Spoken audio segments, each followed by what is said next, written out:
سبيل الدموع سبيل مريح، تنهد يا صاحي كي تستريح، وبث الدعاء الخفي الصريح،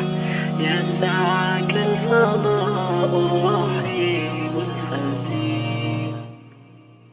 سبيل الدموع سبيل مريح، تنهدى يا صاحي كي تستريح، وبث الدعاء الخفي الصريح، يسعك الفضاء الرحيب الفسيح. سبيل الدموع سبيل مريح، تنهدى يا صاحي كي تستريح، وبث الدعاء. ويسر لي أمري واحلل عقدة من لساني يفقه قولي. رب زدني علما رب زدني علما اللهم علما نافعا. ربنا تقبل منا إنك أنت السميع العليم وتب علينا إنك أنت التواب الرحيم برحمتك يا أرحم الراحمين. آج کا جو درس ہم پڑھنے جا رہے ہیں وہ درس پیج نمبر یا صفحہ نمبر 130 سے ہے، یعنی 130 سے. ولا فرق بین قلیل و کثیر وما فوق القلتین وما دونہما. اس مسئلے میں قلیل اور کثیر، قلیل کہتے ہیں کم پانی کو اور کثیر کہتے ہیں زیادہ پانی کو. کثیر کہتے ہیں زیادہ کو. تو کہتے ہیں کہ اس مسئلے میں قلیل اور کثیر پانی کے درمیان اور 2 مٹکوں سے زیادہ یا کم پانی کے درمیان کوئی فرق نہیں ہے. یہ مصنف نے عبارت لکھی ہے، ہیڈنگ لکھی ہے کہ اس مسئلے میں قلیل اور کثیر پانی کے درمیان اور 2 مٹکوں سے زیادہ یا کم پانی کے درمیان کوئی فرق نہیں. یعنی مصنف کہنا چاہتا ہے کہ چاہے پانی کم ہو یا زیادہ ہو، اسے جو ہے کوئی بھی چیز نجس نہیں کر سکتی ہے. تو اس بارے میں آئندہ صفحات میں یا آئندہ جو بحث آئے گی اس میں اس بارے میں بحث ہوگی کہ کن لوگوں کا یہ کہنا ہے کہ اگر نجاست اس میں گر گئی تو وہ پانی جو ہے کیا کہتے ہیں نجس ہو جائے گا، اور بعض لوگوں کا یہ کہنا ہے کہ چاہے پانی کم ہو یا زیادہ ہو پانی نجس نہیں ہوگا. حضرت عبداللہ ابن عباس رضی اللہ عنہما، حضرت ابو ہریرہ رضی اللہ عنہ، اسی طرح سے تابعین میں سے حسن بصری، سعید بن مسیب، امام اکرمہ، امام ابن ابی لیلہ، امام ثوری، امام داود ظاہری، امام نخعی، امام جابر بن زید، امام مالک، جو ائمہ 4 میں سے بہت مشہور امام ہیں جنہیں امام دار الہجرہ کہا جاتا تھا. اور اسی طرح سے امام غزالی، شیخ الاسلام ابن تیمیہ، امام ابن قیم جو امام ابن تیمیہ کی شاگرد رشید تھے، اور شیخ محمد بن عبد الوہاب رحمہم اللہ اجمعین کا یہی موقف ہے. یعنی ان کا موقف یہ ہے کہ چاہے پانی کم ہو یا زیادہ ہو، پانی جو ہے نجس نہیں ہوتا ہے. چاہے 2 مٹکوں کا ہو، چاہے پانی کم ہو، چاہے زیادہ ہو، تو پانی نجس نہیں ہوتا ہے. اس میں کوئی فرق نہیں ہے کہ چاہے پانی کم ہو یا زیادہ ہو. لیکن حضرت عبداللہ ابن عمر رضی اللہ عنہما، امام مجاہد، امام شافعی، امام احمد، احناف یعنی علماء احناف، اور امام اسحاق رحمہم اللہ اجمعین قلیل اور کثیر پانی کے درمیان فرق و امتیاز کے قائل ہیں. یعنی وہ اس چیز کے قائل ہیں کہ اگر کثیر پانی ہوگا تو وہ نجس نہیں ہوگا، اور اگر قلیل پانی ہوگا، کم پانی ہوگا، وہ نجس ہو جائے گا. یعنی اگر پانی کثیر ہوگا تو اوصاف ثلاثہ میں سے کسی ایک کے بدل جانے پر اس کے نجس ہو جانے کا حکم لگانے والا اصول و قانون کار فرما ہوگا، یعنی ان کے نزدیک جیسے کہ اوپر بیان کیا گیا ہے عبداللہ بن عمر رضی اللہ عنہ کی رائے، اسی طرح سے امام مجاہد کی رائے، امام شافعی کی رائے، امام احمد کی رائے، اور بعض علماء حناف کی رائے، اور اس طرح سے امام اسحاق وغیرہ کی رائے یہی ہے۔ وہ کہتے ہیں کہ قلیل الکثیر پانی کے درمیان فرق و امتیاز ہو سکتا ہے، یعنی وہ اس چیز کے قائل ہیں کہ اگر پانی زیادہ ہوگا ہاں تو اس کا حکم بدل جائے گا، اور اگر قلیل پانی ہوگا تو اس کا حکم دوسرا ہوگا، یعنی اگر پانی کثیر ہوگا تو اوصاف ثلاثہ میں سے کسی ایک کے بدل جانے پر اس کے نجس ہونے کا حکم لگانے والا اصول و قانون کار فرما ہوگا، لیکن اگر پانی قلیل ہوگا تو مجرد نجس گرنے سے ہی نجس ہو جائے گا، یعنی اگر پانی کم ہے اور کم پانی میں نجاست گر گئی، کوئی گندگی گر گئی، تو مجرد مطلقاً نجس گرنے کی وجہ سے وہ پانی جو ہے ناپاک ہو جائے گا، اسے نجس قرار دیا جائے گا، اگرچہ اوصاف ثلاثہ میں سے کوئی ایک بھی وصف تبدیل ہو یا نہ ہو۔ یعنی ان کے کہنے کا مطلب یہ ہے کہ اگر کثیر پانی ہے، زیادہ پانی ہے، اور زیادہ پانی میں نجاست گر گئی، اور پھر زیادہ پانی میں اوصاف ثلاثہ میں سے کوئی بھی وصف چینج ہو گیا، بدل گیا، جیسے کہ حدیث میں آیا ہے کہ رنگ کا بدل جانا، اسی طرح سے مزہ کا یعنی ذائقہ کا بدل جانا، مزہ وغیرہ، یہ جو بھی ہے، جو تین وصف نبی صلی اللہ علیہ وسلم نے بیان کیے ہیں، اگر تین میں سے کوئی چیز بدل جائے تو ان کے نزدیک جو ہے پانی نجس ہو جائے گا، لیکن اگر پانی کم ہے اور کم پانی میں نجاست گر گئی، گندگی گر گئی، کوئی ناپاک چیز گر گئی، تو مجرد یا مطلقاً کم پانی میں گرنے کی وجہ سے جو ہے پانی نجس ہو جائے گا۔ انہوں نے مندرجہ ذیل دلائل سے استدلال کیا ہے، انہوں نے جو اس چیز کے قائل ہیں کہ اگر کم پانی میں نجاست گر گئی تو مجرد مطلقاً ناپاک ہو جائے گا وہ پانی، لیکن اگر پانی زیادہ ہے اور اس میں تین اوصاف میں سے، تین صفتوں میں سے کوئی صفت کی وجہ سے تبدیل ہو گئی، جیسے کہ کیا کہتے ہیں رنگ کا بدل جانا، مزہ وغیرہ، اسی طرح سے بدبو، تو اس وجہ سے پانی جو ہے نجس ہو جائے گا۔ انہوں نے ان ادلہ سے استدلال کیا ہے۔ ارشاد باری تعالی ہے، اللہ تعالیٰ کا فرمان ہے، رب کریم کا فرمان ہے، وَالرُّجْزَ فَاهْجُرْ، اور پلیدگی و گندگی سے بچو۔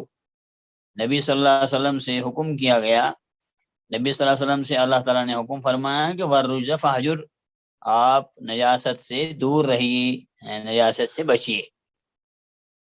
اسی طرح سے ان کی دوسری دلیل ہے،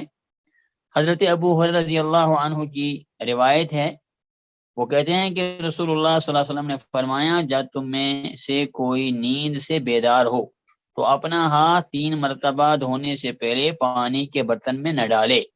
کیونکہ اسے معلوم نہیں رات بھر اس کا ہاتھ کہاں کہاں گردش کرتا رہا۔ یہ ان کی دوسری دلیل ہے کہ جس میں رسول اللہ صلی اللہ علیہ وسلم نے فرمایا کہ جب بھی کوئی آدمی رات کو سوئے، جب وہ صبح اٹھنے سے پہلے وہ اپنے ہاتھ برتن میں ڈالنے سے پہلے، داخل کرنے سے پہلے 3 مرتبہ دھو لے۔ اس دلیل سے بھی انہوں نے استدلال کیا ہے کہ پانی جو ہے نجس ہو جاتا ہے۔ ان کی تیسری دلیل ہے، حضرت ابو ہریرہ رضی اللہ عنہ سے روایت ہے کہ رسول اللہ صلی اللہ علیہ وسلم نے فرمایا، تم میں سے کسی کے برتن میں اپنا جب کتا منہ ڈال جائے تو اسے یعنی اس کے پانی کو بہا دینا چاہیے، پھر اسے 7 مرتبہ دھونا چاہیے۔ رسول اللہ صلی اللہ علیہ وسلم نے فرمایا، جب کتا جو ہے کسی برتن میں اپنا منہ ڈالے تو اس پانی میں، اس برتن میں جو بھی چیز ہوگی، چاہے کھانے کی چیز ہوگی، چاہے پانی ہوگا، چاہے چائے ہوگی، جو بھی چیز ہوگی اس کو پھینک دو اور برتن کو جو ہے 7 مرتبہ دھو۔ حضرت ابو ہریرہ رضی اللہ عنہ کی حدیث ہے، رسول اللہ صلی اللہ علیہ وسلم نے فرمایا، تم میں سے کوئی بھی کھڑے پانی میں پیشاب نہ کرے اور پھر اس میں غسل کرے۔ ابو ہریرہ رضی اللہ عنہ کی حدیث ہے، اس میں ہے کہ رسول اللہ صلی اللہ علیہ وسلم نے ہمیں کھڑے پانی میں، رکے ہوئے پانی میں پیشاب کرنے سے منع فرمایا اور اس میں غسل کرنے سے منع فرمایا۔ ہر کسی حدیث یا ہر کسی دلیل کا حوالہ نیچے دیا گیا ہے، آپ لوگ اچھی طرح ان ادلہ کو یا ان مراجع کو یا ان مصادر کو دیکھ سکتے ہیں۔ مجھے امید ہے کہ جتنے بھی طلبہ ہمارے اس درس میں موجود ہیں ان سب کے پاس یہ کتاب اپنے اپنے پاس ہوگی، اور اگر نہیں ہوگی تو اس کتاب کو لائیے گا۔ یہ ماشاءاللہ بہت ہی مفید اور عمدہ کتاب ہے، اور انشاءاللہ آپ لوگوں کو، ہم سب کو یہ جو ہے کتاب بہت فائدہ دے گی۔ اسی طرح سے پانچویں دلیل ہے، حضرت عبداللہ ابن عمر سے مروی ہے کہ رسول اللہ صلی اللہ علیہ وسلم نے فرمایا، جب پانی کی مقدار 2 بڑے مٹکوں کے برابر ہو تو وہ نجاست کو قبول ہی نہیں کرتا۔ حضرت عبداللہ ابن عمر سے مروی ہے کہ رسول اللہ صلی اللہ علیہ وسلم نے فرمایا، جب پانی کی مقدار 2 بڑے مٹکوں کے برابر ہو تو وہ نجاست کو قبول ہی نہیں کرتا۔ اس سے بھی انہوں نے یہ استدلال کیا ہے کہ کم پانی میں اگر نجاست گر جائے تو وہ جو پانی ہے وہ نجس ہو جاتا ہے، وہ ناپاک ہو جاتا ہے، اس پانی کو استعمال نہیں کر سکتے ہیں۔ لیکن اگر زیادہ پانی ہو، اس پانی میں اگر نجاست گر گئی، اگر اوصاف ثلاثہ میں سے کوئی بھی وصف اس میں پایا گیا، تب وہ پانی جو ہے نجس ہے۔ لیکن اگر نجاست کے گرنے سے کوئی وصف اس میں چینج نہیں ہوا، تبدیل نہیں ہوا، اس کا مطلب ہے کہ وہ پانی جو ہے پاک ہے۔ چھٹی دلیل ہے ان کی، ایک روایت میں ہے کہ آپ صلی اللہ علیہ وسلم نے فرمایا، اپنے دل سے پوچھو، نیکی وہ ہے جس پر نفس اور دل مطمئن ہو جائے، اور گناہ وہ ہے جو نفس میں کھٹکتا ہے اور سینے میں متردد ہوتا ہے، اگرچہ لوگ تمہیں اس کا فتویٰ دیں یا تم انہیں اس کا فتویٰ دو۔ اس کا مطلب یہ ہے کہ اگر ہمارا دل یہ مانتا ہے کہ بھئی یہ جو پانی ہے یہ نجس ہے، یہ گندا ہے، یہ پاکی کے لائق نہیں ہے، تو انہوں نے اس سے استدلال کیا ہے کہ دل جب مطمئن نہیں ہے تو ان کے کہنے کا مطلب یہ ہے کہ اس بنا پر وہ جو پانی ہے وہ پاک نہیں ہے، اگر دل نہیں مانتا ہے۔ لیکن اگر دل مانتا ہے، یعنی ان کے کہنے کا مطلب یہ ہے کہ زیادہ پانی ہے، زیادہ پانی کے پاک ہونے پر جو ہے دل مطمئن ہے۔ ساتویں دلیل ان کی ہے، رسول اللہ صلی اللہ علیہ وسلم نے فرمایا، جس کام میں شک ہو اسے چھوڑ کر ایسے کام کو اختیار کرو جس میں شک نہ ہو۔ ایک روایت میں ہے کہ رسول اللہ صلی اللہ علیہ وسلم نے فرمایا، شک کو چھوڑو اور جس میں شک نہ ہو اس کو چھوڑو، اس کو کرو۔ تو انہوں نے اس سے بھی استدلال کیا ہے کہ اگر کسی پانی کے نجس ہونے پر انسان کو شک ہے تو وہ پانی نجس ہے، اور جس کے بارے میں شک نہ ہو تو وہ پانی جو ہے پاک ہے۔ حقیقت یہ ہے کہ اگرچہ گزشتہ دلائل سے امام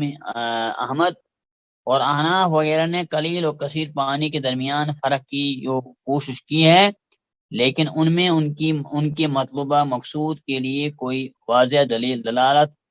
و رہنمائی موجود نہیں۔ یعنی ان کے کہنے کا مطلب یہ ہے کہ جن 7 ادلہ سے امام احمد یا علماء احناف یا باقی جو بھی علماء اس رائے کے قائل و مائل ہیں، انہوں نے جن ادلہ سے استدلال کیا ہے، ان کا استدلال ان ادلہ سے کرنا صحیح نہیں ہے، کیونکہ اس سے ان ادلہ میں ان کی کوئی مقصود یا واضح دلیل یا واضح رہنمائی موجود نہیں ہے۔ اس کے بعد ہے قلیل و کثیر پانی کے تعین میں فقہا نے اختلاف کیا ہے۔ اب آگے یہ پھر ذکر کرے گا کہ قلیل کثیر یعنی زیادہ اور کم پانی جو ہے اس میں تعین کرنا فقہا کے درمیان، علماء کے درمیان، ائمہ کے درمیان اس بارے میں اختلاف ہے۔ شافعیہ اور حنابلہ یعنی ائمہ شافعیہ اور ائمہ حنابلہ کی رائے ہے قلیل و کثیر کے درمیان حاصل شدہ فاصل حدیث کلتین ہے، یعنی انہوں نے حدیث کلتین سے استدلال کیا ہے، اور اسی لیے انہوں نے قلیل الکثیر پانی میں فرق کیا ہے۔ حدیث کلتین سے مراد حضرت عبداللہ ابن عمر رضی اللہ عنہ سے مروی وہ حدیث ہے جس میں رسول اللہ صلی اللہ علیہ وسلم نے فرمایا اذا کان الماء قلتین لم يحمل او لم يحمل الخبث، جب پانی دو مٹکوں کے درمیان ہو تو نجاست کو قبول نہیں کرتا، ہے نا۔ تو اس حدیث جو ہے شافعیہ اور حنابلہ انہوں نے اس حدیث سے استدلال کیا ہے۔ جس روایت میں قلتین کو قبیلہ حجر کے مٹکوں کے ساتھ مقید کیا گیا ہے وہ ضعیف ہے۔ اب یہ جواب دے رہے ہیں کہ انہوں نے اس حدیث سے استدلال کیا ہے، لیکن وہ حدیث جو ہے وہ قابل حجت نہیں ہے، کیونکہ علماء اہل حدیث یعنی علماء اور علم حدیث کی جو ماہرین ہیں انہوں نے اس حدیث کو ضعیف قرار دیا ہے، کیونکہ اس کی سند میں مغیرہ بن ثقلاب راوی منکر الحدیث ہے۔ اس میں ایک راوی ہے، اس کا نام ہے مغیرہ بن ثقلاب، لیکن یہ منکر الحدیث تھا۔ بالفرض اگر قبیلہ حجر کے مٹکوں کے پانی کا حساب لگایا جائے تو وہ مٹکوں کے پانی کی مقدار 500 رطل بنتی ہے، 500 رطل بنتی ہے نا، یہ پانی کی ایک مقدار ہے۔ علاوہ اس حدیث کا مفہوم یہ ہے کہ جب پانی قلتین یعنی دو مٹکوں تک پہنچ جائے تو نجس قبول نہیں کرتا، تو نجس نہیں ہوتا، اور جب قلتین سے کم ہو تو نجس ہوتا ہے نا۔ ابو حنیفہ رحمۃ اللہ علیہ کی رائے کیا ہے؟ کہتے ہیں کثیر پانی وہ ہے جس کی ایک طرف کو حرکت دی جائے تو دوسری طرف متحرک نہ ہو۔ آپ لوگ سمجھ سکتے ہیں اگر ہمارے پاس کوئی پانی کا ٹب ہو یا بہت بڑا مٹکا ہو یا سمجھ لیے کہیں کنواں ہے، تو ان کے کہنے کا مطلب ہے کہ اگر ایک پانی کے ایک سائڈ سے ہم انگلی سے یا کسی چیز سے حرکت دیں گے تو یہ حرکت جو ہے دوسرے سائڈ تک پہنچ جائے، ہے نا۔ تو امام ابو حنیفہ یہ نزدیک کہتے ہیں، امام ابو حنیفہ کہتے ہیں کہ کثیر پانی وہ ہے جس کی ایک طرف کو حرکت دی جائے تو دوسری طرف متحرک نہ ہو، یعنی وہ حرکت جو ہے پانی کی حرکت دینے سے دوسری طرف پانی ہلے نہیں، اس کو حرکت نہ لگے۔ امام ابو یوسف اور محمد کی رائے کیا ہے؟ امام ابو یوسف اور امام محمد امام ابو حنیفہ کے شاگرد تھے، لیکن بہت سے مسائل میں امام ابو یوسف اور امام محمد امام ابو حنیفہ کے مخالف نظر آتے ہیں۔ بہت سے ایسے مسائل ہیں جن کی انہوں نے مخالفت کی ہے۔ 10 ہاتھ چوڑے اور 10 ہاتھ لمبے حوض میں موجود پانی کثیر ہے، یعنی 10 ہاتھ چوڑے اور 10 ہاتھ لمبے حوض میں پانی موجود ہے، اس کو وہ لوگ پانی مائع کثیر کہتے ہیں، اور جو اس سے کم جگہ میں ہو وہ قلیل ہے، اور جو 10 ہاتھ چوڑے سے کم ہو، 10 ہاتھ لمبے سے کم پانی ہو، حوض ہو، کوئی کنواں ہو، اس سے کم جو پانی ہے وہ جو ہے وہ کثیر نہیں کہلائے گا بلکہ وہ قلیل کہلائے گا۔ یہ امام ابو یوسف اور امام محمد وغیرہ کی رائے۔ امام بغوی رحمۃ اللہ علیہ بھی بہت بڑے محدث، بہت بڑے فقیہ گزرے ہیں، فرماتے ہیں کہ تالاب کے پانی کو حرکت دینے والی بات تو انتہائی جہالت پر مبنی ہے، کیونکہ حرکت دینے والے کی حالت قوت ضعف میں مختلف ہوتی ہے، یعنی اگر کوئی کمزور شخص حرکت دے گا تو ممکن ہے کہ دوسرا کنارہ متحرک نہ ہو، اور اگر کوئی قوی یعنی طاقتور حرکت دے تو دوسرا کنارہ متحرک ہو جائے گا، لہٰذا یہ قاعدہ ناقابل قبول ہے۔ یعنی ان کے کہنے کا مطلب یہ ہے کہ جیسے کہ اوپر آیا ابو حنیفہ کی رائے کہ کثیر پانی وہ ہے جس پانی کو اگر ایک طرف حرکت دی جائے تو دوسری طرف جو ہے پانی تحرک نہ کرے، حرکت اس کو نہ لگے۔ تو یہ کہتے ہیں کہ ان کی رائے صحیح نہیں ہے، کیونکہ اس میں بھی پھر دیکھا جائے گا اگر کوئی چھوٹا بچہ حرکت کرے گا یا اسی طرح سے کوئی کمزور آدمی حرکت کرے گا، ہے نا، اس کی حرکت کرنے میں فرق ہے، اور کوئی طاقتور آدمی ہے اس کی حرکت کرنے میں فرق ضرور ہے، اس لیے یہ قاعدہ جو ہے کچھ جچتا نہیں ہے، یہ قاعدہ صحیح نہیں ہے، ٹھیک ہے۔ اس کے بعد ہے علامہ امام ابن حزم رحمہ اللہ کا قول یا ان کی رائے۔ حنفیہ کا یہ قول بڑا عجیب ہے۔ امام ابن حزم ظاہری رحمہ اللہ بہت بڑے امام گزرے ہیں،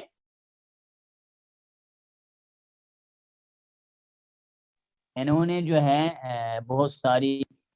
کتابیں لکھی ہے، بہت بڑے شارح گزرے ہیں۔ ہاں آواز آ رہی ہے میری؟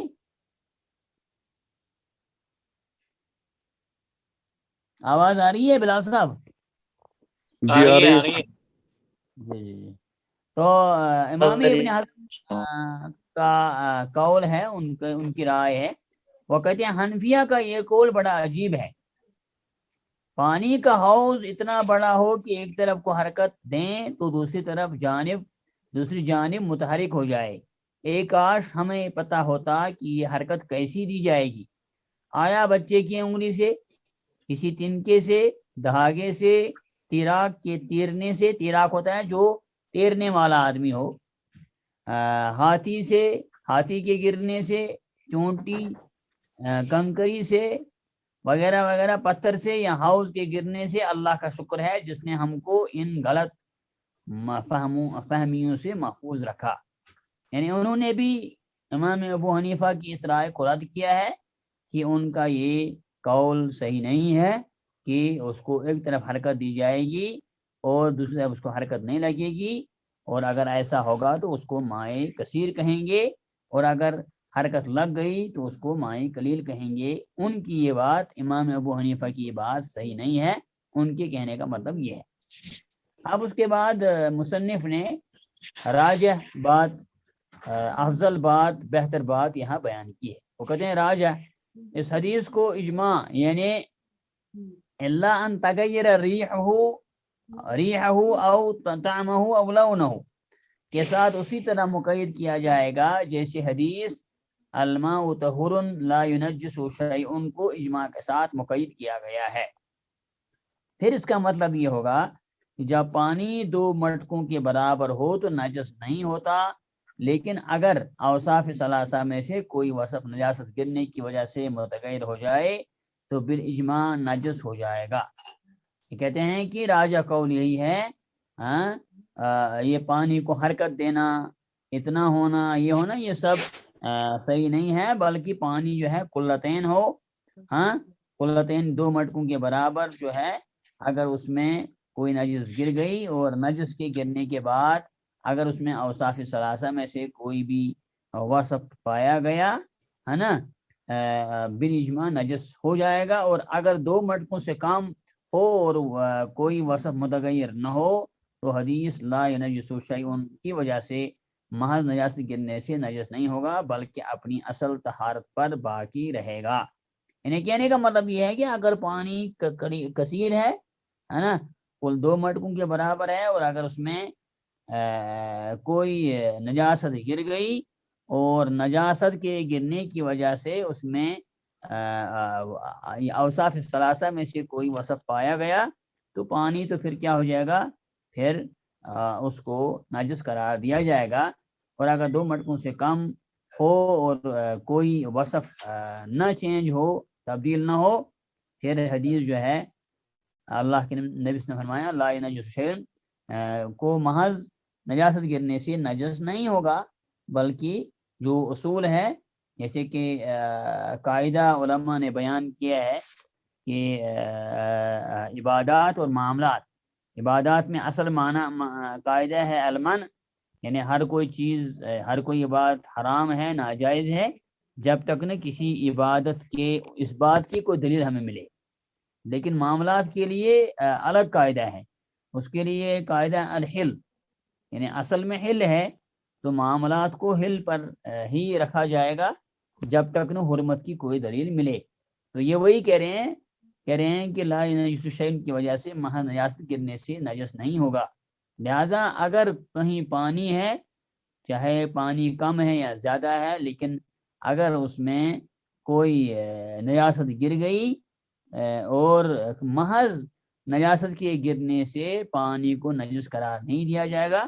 بلکہ اسے اپنی اصل طہارت پر ہی باقی رکھا جائے گا، باقی سمجھا جائے۔ علاوہ ازی حدیث قلتین سے یہ استدلال کرنا کہ دو مٹکوں سے کم پانی مجرد گندگی گرنے سے نجس ہو جاتا ہے، مفہوم ہے۔ ایک ہوتا ہے مفہوم، یعنی کوئی عالم، کوئی مجتہد یا عام آدمی کسی حدیث سے کوئی بات سمجھتا ہے، استدلال کا کہتے ہیں مفہوم، جو کہ صریح منطوق ہوتا ہے نص، یعنی دلیل جو اصل دلیل ہو، ہے نا. نص دلیل کو کہتے ہیں، منطوق یعنی جو اس بارے میں بات کرے. مفہوم ہوتا ہے جو میں سمجھتا ہوں، ہے نا. ایک ہوتا ہے میرا فہم، میرا سمجھنا، یہ تو میری سمجھ ہے. اور دوسرا ہوتا ہے نص، رسول اللہ صلی اللہ علیہ وسلم کی کوئی حدیث ہے یا قرآن کی کوئی آیت ہے، جس کو کہتے ہیں نص. تو اگر مفہوم نص کے مخالف ہو اس وقت مفہوم کو چھوڑ دیا جائے گا اور اس وقت منطوق کو لیا جائے گا. تو یہ وہی کہہ رہے ہیں علاوہ ازیں حدیث کو لطین سے استدلال کرنا کہ 2 مٹکوں سے کم پانی مجرد گندگی گرنے سے نجس ہو جاتا ہے، مفہوم ہے جو کہ صریح منطوق الا ان تغیر ریحہ او طعمہ او لونہ کے خلاف ہے. اور اصول میں یہ بات مسلم ہے کہ جب مفہوم منطوق کے مخالف ہو تو قابل حجت نہیں ہوتا. آپ لوگوں کو بات سمجھ آ رہی ہے نا؟ انہیں کہنے کا مطلب یہ ہے کہ اگر کہیں واضح ہمارے پاس دلیل ہے، قرآن کی دلیل ہے، حدیث کی دلیل ہے نا،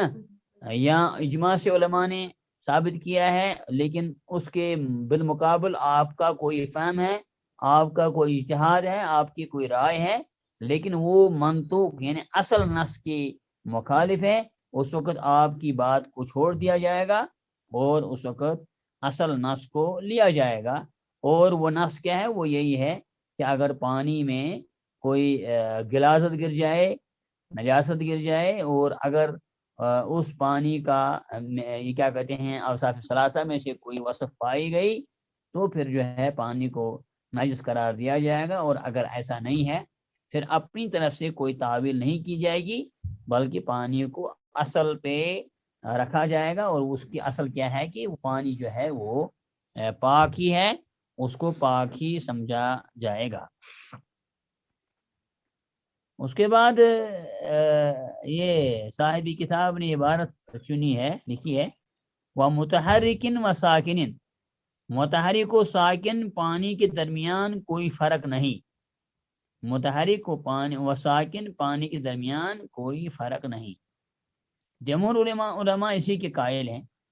جن علماء نے مندرجہ ذیل حدیث سے استدلال کرتے ہوئے متحرک اور ساکن پانی کے درمیان فرق کیا ہے اور کہا ہے کہ کھڑا پانی مجرد نجاست گرنے سے ہی ناپاک ہو جاتا ہے، اگرچہ اس کے اوصاف ثلاثہ میں سے کوئی تبدیل ہو یا نہ ہو. اور یہ کہ اس حدیث میں منع کا سبب یہ ہے کہ جب کھڑے پانی میں غسل کیا جائے گا تو وہ مستعمل ہو جائے گا، اور مستعمل پانی مطہر نہیں ہوتا، مطہر نہیں، وہ پاک کرنے والا نہیں. ان کی یہ بات درست نہیں بلکہ باطل و بے بنیاد ہے، کیونکہ کسی کی بات صحیح ہونے کے لیے، کسی کی بات قابل قبول ہونے کے لیے کوئی اچھی تعبیر ہونی چاہیے، اس پر کوئی دلیل ہونی چاہیے. لیکن کہتے ہیں کہ نہیں، ان کی بات درست نہیں ہے بلکہ باطل ہے، کیونکہ اس کے اس بات میں کوئی شرعی دلیل موجود نہیں. لہذا پانی اپنی اصل طہارت پر ہی باقی رہے گا، کیونکہ پانی کی جو اصل ہے وہ ہے طہارت، یعنی پانی کا پاک ہونا، اسی پر وہ باقی رہے گا جب تک کہ اس کے اوصاف ثلاثہ میں سے کوئی متغیر نہ ہو جائے. اس کا ان کے پوری جو بحث کا مطلب یہی ہے کہ اگر پانی کے اندر کوئی گندگی گر جائے اور پانی کے گرنے کے بعد پانی کا کوئی وصف بدل جائے تو پانی نجس ہے، لیکن اگر کوئی وصف گر نہ جائے، یہ بدل نہ جائے، تو پانی کو اصل پہ ہی باقی رکھا جائے گا. اور باقی رہی یہ حدیث تو اس میں صرف کھڑے پانی میں پیشاب یا غسل کی ممانعت ہے، اور پیشاب کرنے والے کے لیے اسے غسل یا وضو کی ممانعت ہے. آگے فرماتے ہیں، کہتے ہیں اس کے علاوہ وہ شخص اس پانی سے فائدہ حاصل کر سکتا ہے، وہ پیشاب کرنے والے کے علاوہ کسی دوسرے شخص کے لیے اس سے غسل اور وضو کرنا جائز و مباح ہے. کھڑے پانی سے غسل کا طریقہ یہ ہوگا کہ کسی برتن کے ذریعے پانی باہر نکال کر اسے غسل کیا جائے گا، جیسا کہ حضرت ابو ہریرہ رضی اللہ عنہ نے بیان کیا ہے، بتناولہ تناولا. البانی رحمہ اللہ نے اسی کو ترجیح دی ہے. وہ فرماتے ہیں، رقم دراز ہیں، کہتے ہیں کہ حدیث میں صرف جنبی کے لیے کھڑے پانی میں گوتا لگا کر غسل کرنے کی ممانعت ہے، جبکہ حضرت ابو رضی اللہ عنہ کے کلام سے پتہ چلتا ہے کہ پانی کو باہر نکال کر اسے طہارت حاصل کرنا درست ہے۔ مطلوبہ حدیث در ذیل ہیں۔ اب ان کے ادلہ، حضرت ابو رضی اللہ عنہ سے مروی ہے کہ اللہ کے رسول صلی اللہ علیہ وسلم نے فرمایا لا یبولن احدکم فی الماء الرائد او دائم الذی لا یجری ثم یغتسل فیہ، تم میں سے کوئی بھی کھڑے پانی میں پیشاب نہ کرے اور پھر اس میں غسل کرے۔ جامع ترمذی میں یہ الفاظ ہیں، یہاں یہ لفظ ہے ثم یتوضا منہ، پھر اس سے وضو کرے۔ سنن ابی داود اور مسند احمد میں ہے لا یبولن احدکم فی الماء الدائم ولا یغتسل فیہ من جنابۃ، تم میں سے کوئی بھی کھڑے پانی میں پیشاب نہ کرے اور نہ ہی اس میں غسل جنابت کرے۔ حضرت جابر رضی اللہ عنہ سے مروی ہے کہ ان النبی صلی اللہ علیہ وسلم نہا عن البول فی الماء الراکد، نبی صلی اللہ علیہ وسلم نے کھڑے پانی میں پیشاب سے منع فرمایا ہے۔ پانچویں دلیل، حضرت ابو رضی اللہ عنہ سے مروی ایک حدیث، ایک روایت میں مرفوعاً یہ الفاظ بھی موجود ہیں کہ لا یغتسل احدکم فی الماء الدائم وهو جنب، تم میں سے کوئی بھی حالت جنابت میں کھڑے پانی میں غسل نہ کرے۔ علامہ عینی حنفیوں کے ایک بہت بڑے امام گزرے ہیں، فرماتے ہیں کہ یہ حدیث عام ہے اور اسے بالاتفاق خاص کرنا ضروری ہے، یا تو ایسے وسیع نظر استاد السلام علیکم۔ السلام۔ استاد کیا آپ کل ہمارے لیے پھر سے ریپیٹ کریں گے؟ ہمیں تھوڑا کام ہے اس ٹائم۔ کوئی مسئلہ نہیں، ابھی ریکارڈنگ ہوتی ہے نا سر، ریکارڈنگ ہوتی ہے ان کو، ریکارڈنگ ہوتی ہے نا، وہ سنیے گا۔ گروپ میں ریکارڈنگ نہیں آتی ویسے، گروپ میں آتی ہے نا۔ آج بھیجیں گے سر، بھیجیں گے آج انشاءاللہ۔ اوکے ٹھیک ہے استاد، السلام علیکم۔ وعلیکم السلام۔ فرماتے ہیں کہ حدیث عام ہے اور اسے بالاتفاق خاص کرنا ضروری ہے، یا تو ایسے وسیع نظر پانی کے ساتھ جس کے ایک کنارے کو حرکت دینے سے دوسرا کنارہ متحرک نہ ہو، یہ حدیث قلتین کے ساتھ، جیسا کہ امام شافعی اسی کے قائل ہیں، یا ایسی عمومات کے ساتھ جو پانی کے اس وقت تک پانی پاک ہونے پر دلالت کرتی ہیں جب تک اس کے اوصاف ثلاثہ میں سے کوئی تبدیل نہ ہو جائے، جیسا کہ امام مالک کا یہی موقف ہے۔ امام شوکانی رحمہ اللہ ایک بہت بڑے محدث گزرے ہیں، اس حدیث میں شارع علیہ السلام، یعنی شارع سے مراد ہے یہاں نبی صلی اللہ علیہ وسلم، شارع علیہ السلام کی طرف سے ایسا کوئی بیان نہیں کہ ممانعت کا سبب یہ ہے کہ پانی مستعمل ہو جائے۔ تو اصل بات یہاں ہے کہ جن لوگوں نے یہ کہا ہے کہ جو کھڑا پانی ہے اس میں غسل نہ کیا جائے، ان کا استدلال یہ ہے کہ یہ اگر اس میں آپ کیا کہتے ہیں یہ غسل کریں گے تو مستعمل ہوتا ہے، تو یہ کہتے ہیں نہیں، ایسی کوئی دلیل نہیں ہے، اور مستعمل پانی مطہر نہیں، یعنی بہت سے لوگ اس چیز کے قائل ہیں، وہ کہتے ہیں کہ استعمال شدہ پانی جو ہے وہ اس کو دوبارہ استعمال نہیں کر سکتے ہیں۔ تو یہ کہتے ہیں، امام شوکانی کہتے ہیں کہ انہوں نے جو استدلال کیا ہے ان کا استدلال صحیح نہیں ہے، کیونکہ نبی صلی اللہ علیہ وسلم کی طرف سے ایسا کوئی بیان نہیں ہے جس سے یہ واضح ہو جائے کہ مستعمل پانی مطہر یعنی پاک کرنے والا نہیں ہے۔ جیسے کہ ہم ابتدا میں ہی پڑھا کہ پانی جس پانی سے ہم طہارت حاصل کرنا چاہتے ہیں، چاہے غسل ہو چاہے وضو ہو، اس پانی کے لیے دو شرطیں ضروری ہے، ایک پانی خود بھی پاک ہو اور ایک پانی پاک کرنے والا بھی ہو۔ لیکن اگر پانی پاک ہو پاک کرنے والا نہیں ہو تو اس سے وضو نہیں کرتے۔ لیکن ان کے کہنے کا مطلب یہ ہے کہ مستعمل پانی کو استعمال نہیں کر سکتے ہیں، تو امام شوکانی ان پر رد کرتے ہیں، کہتے ہیں کہ نہیں، ایسی کوئی بات نہیں ہے، ان کے پاس کوئی ایسی دلیل نہیں ہے کہ جس سے وہ لوگ ثابت کر سکتے ہیں کہ مستعمل پانی سے وضو یا طہارت حاصل نہیں کر سکتے، بلکہ زیادہ سے زیادہ اس سے جو اخذ کیا جا سکتا ہے وہ یہ ہے کہ اس میں منع کا سبب اس میں پیشاب یا غسل کرنے کے ساتھ اس کے کھڑا رہنے کی وجہ سے اس کے خراب ہونے کا اندیشہ ہے. یعنی اگر کوئی آدمی کسی کھڑے پانی میں پیشاب کرے تو وہ گندا ہو جائے گا, پانی خراب ہو جائے گا, ہے نا. اسی طرح سے اگر کوئی آدمی پانی میں غسل کرے گا, ہے نا, تو ممکن ہے انسان کے جسم سے کوئی گندگی وغیرہ نکلے, اس کی وجہ سے جو ہے پانی خراب ہو سکتا ہے. لیکن مجرد مستعمل پانی سے طہارت نہ کرنے کا فتویٰ دینا یہ کسی بھی حدیث سے ثابت نہیں. امام